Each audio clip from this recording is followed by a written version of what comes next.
lo que ocurrió en los Estados Unidos este fin de semana, un tema perenne en el análisis de la sociedad norteamericana, y del que no han sido uno, ni dos, ni tres, ni cuatro comentarios, ni uno, ni dos, ni tres, cuatro estudios o libros, o quizás documentales, en fin, este es un tema constante en el debate político norteamericano, pues que a mí, naturalmente, como a todos los que tratamos de entender la realidad de ese país y del mundo, nos genera muchísimo interés. Nos genera mucho interés porque Estados Unidos no deja de ser, naturalmente, un país muy admirable en muchas de sus facetas, pero también es un país que presenta situaciones que son para uno difíciles muchas veces de asimilar. Una de ellas es precisamente el tema de la violencia. Estados Unidos es un país extremadamente violento. De hecho, cuando se compara con, porque obviamente no podemos compararlo con Honduras ni con El Salvador, sino con países de un ingreso similar per cápita al suyo, la tasa de homicidios por armas de fuego en los Estados Unidos es 6 veces más elevada que la de Canadá, 7 veces más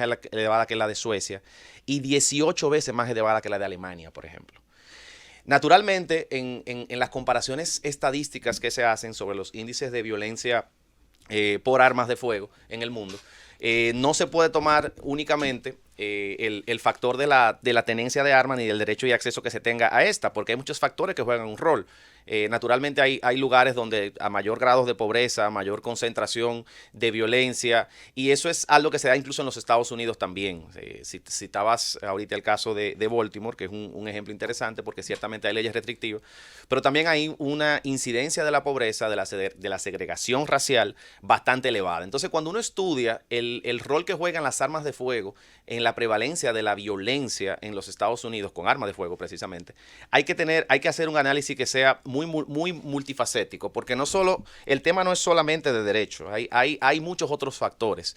Y los casos recientes, por lo menos el caso del Paso, que es el que yo concentraré en mi comentario, porque fue el único de los 3 que ocurrieron este fin de semana, en el que podemos tener por lo menos alguna idea de cuáles eran los pensamientos que estaban detrás o las ideas que estaban detrás del joven que decide quitar la vida a todas estas personas, 29 me parece que fue en total.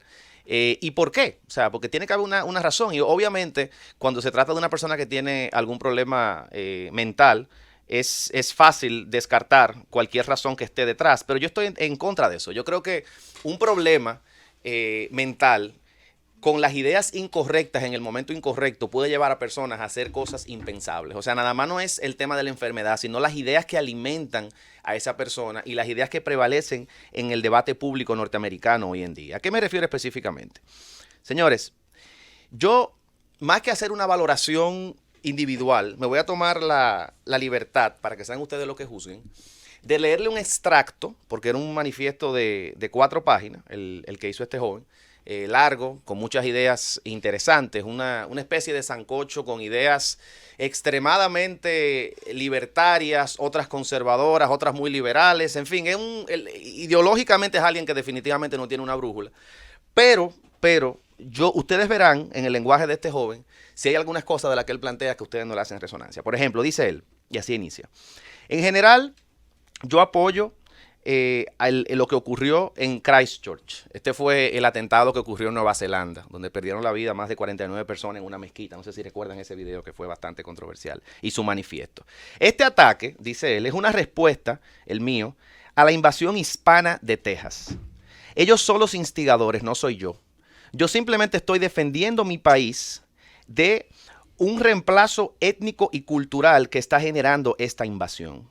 Muchas personas pensarán que este es un planteamiento hipócrita porque por la casi completa devastación que ocasionamos a los nativos americanos, nuestros ancestros europeos. Pero eso solamente refuerza mi punto. Los nativos americanos no se tomaron en serio la invasión de europeos, y lo que queda hoy es solo la sombra de lo que ellos fueron precisamente por esa causa. Dice él: debido a la muerte de los baby boomers, esta generación o este cohorte demográfico que nace luego de la Segunda Guerra Mundial, la retórica que se incrementa anti-inmigrante en la derecha también se correlaciona con un incremento importante en la población de los Estados Unidos, razón por la cual yo creo que mi país se va a convertir en un país de partido único. El Partido Demócrata será el único dueño de Estados Unidos, y ellos lo saben. Ellos ya empezaron esa transición cada vez que se acercan al votante hispano, y una evidencia clara de esto son sus ideas planteadas en el primer debate demócrata. Ellos intentan utilizar la idea de fronteras abiertas, de salud gratuita para los ilegales, de ciudadanía y más, para de esta forma lograr dar un golpe político y quedarse con nuestro país. Con políticas como esta, el soporte hispano para los demócratas será casi unánime en el futuro.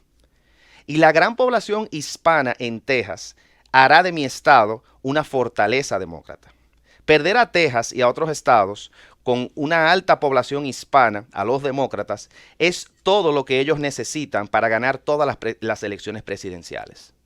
Y aunque el Partido Republicano, debo decir, también es un partido terrible, porque muchas facciones dentro del partido son pro corporación, y pro corporación, creo, significa pro inmigración.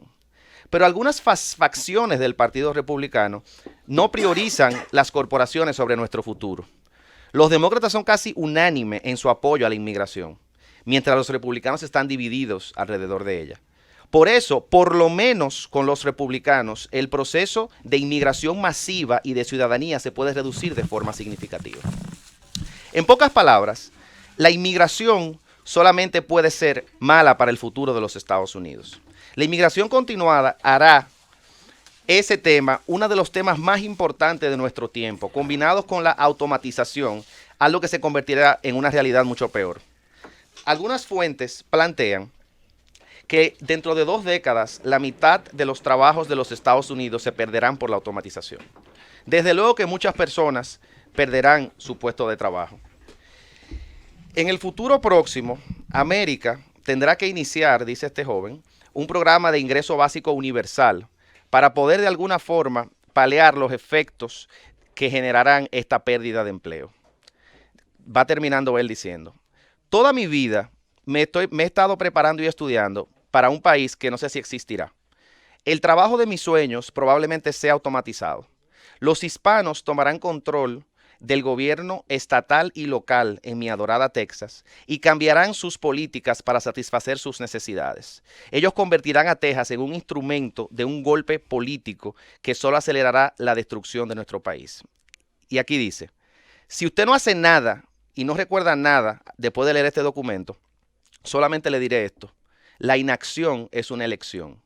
Yo no puedo ya soportar el peso de una inacción vergonzosa, sabiendo que nuestros padres fundadores me han dado el derecho o los derechos necesarios para salvar a nuestro país del borde de la destrucción. Nuestros camaradas europeos no tienen los derechos a tener armas que necesitan para repeler a los millones de invasores que están plagando sus países. Y por eso ellos no tienen más que hacer que sentarse y mirar cómo sus países arden.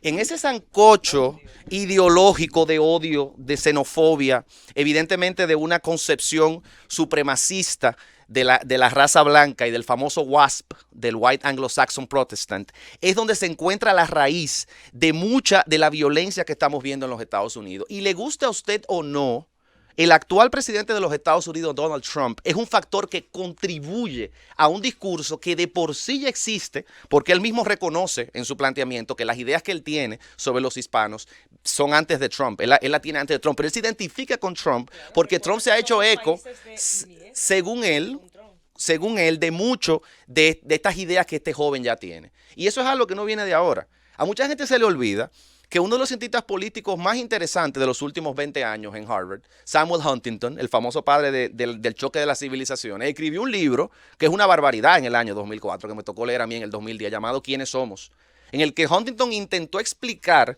cuál era la identidad étnica del norteamericano e intentó argumentar que el norteamericano es por definición ese mismo, el WASP, el blanco anglosajón protestante, y que el resto no es más que diluir una identidad étnica que ya existía. Entonces, esa mentalidad de que la inmigración es la amenaza última y de que la razón por la que hay que utilizar la violencia para detenerla es justificada, señores, en muchos círculos sociales, en círculos académicos y naturalmente en personas desestabilizadas mentales como es este joven, porque eso es algo obvio, es un cóctel peligrosísimo en términos ideológicos. Y si usted a eso le suma el hecho de que una persona con problemas mentales, con un discurso tejido en base a ideas que puede llevar a la conclusión lógica de la violencia, puede pedir una ametralladora por internet, usted tiene definitivamente la fórmula perfecta para el desastre. Y ahí es que está el problema central de los Estados Unidos. No sentarnos únicamente a la discusión abstracta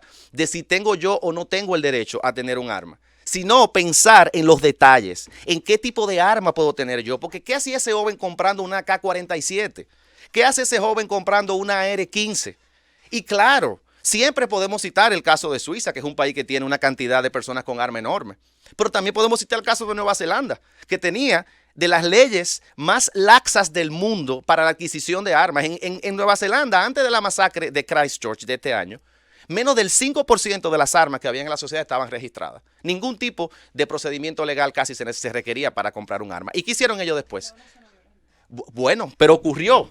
Entonces, cuando ocurre alguna decisión de política pública hay que tomar, porque la realidad lamentablemente no se puede sentar a esperar en debates abstractos en si lo hacemos o no hacemos. Estados Unidos es un país, señores, único dentro del mundo desarrollado en el grado de violencia que sufre precisamente por el uso de las armas de fuego. Y a mí me sorprende que la respuesta de la clase política es la misma. Our thoughts and prayers. Nuestras oraciones y nuestros pensamientos están con las familias de aquellas personas que perecieron. ¿Hasta cuándo, señores? Y yo creo que evidentemente esto es algo que para usted que nos escucha quizás desde los Estados Unidos, reviste una importancia muy trascendental en mi opinión. ¿Por qué? Porque por primera vez desde el 2015, en las escuelas públicas norteamericanas, la mayoría de los estudiantes no eran caucásicos, sino que pertenecían a minorías de segunda, tercera y cuarta generación. Por lo que ese es un país que está sufriendo una transición que yo espero que no se convierta en más violencia de la misma violencia que hemos venido viendo en estos últimos 20 años. Una pena.